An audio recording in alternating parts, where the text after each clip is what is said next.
Тәуелсіздігіміздің 30 жылдығына орай ауданымыздағы Казтрансойл акционерлік қоғамының шығыс операторлық қызметтер көрсету басқармасының ұйымдастыруымен велошеру өтті.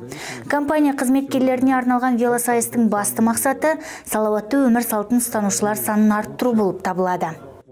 Казтрансойл акционерлік қоғамы шығыс операторлық қызметтер көрсету басқармасында бүгін Қазақстан тәуелсіздігінің 30 жылдығына арналған велошеру өткізілуде.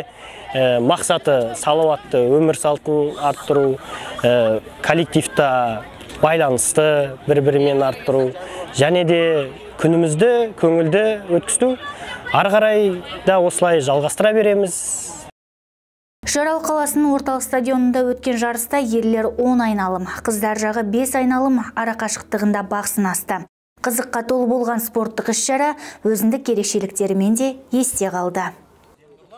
Құрметті жерлестер, бүгін Алакөл өңірінде үлкен велошеру өтіп жатыр.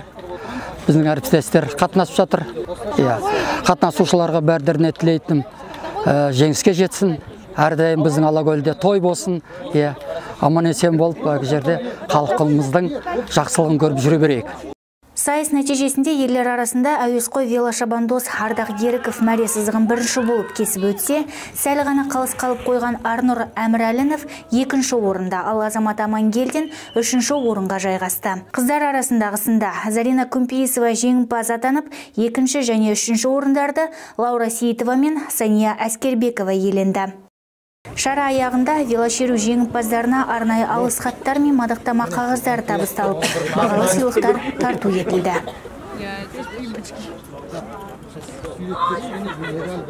Қарлығаш Еркін, Нұрбақыт Меңдібайұлы, Алакөл жаңалықтары.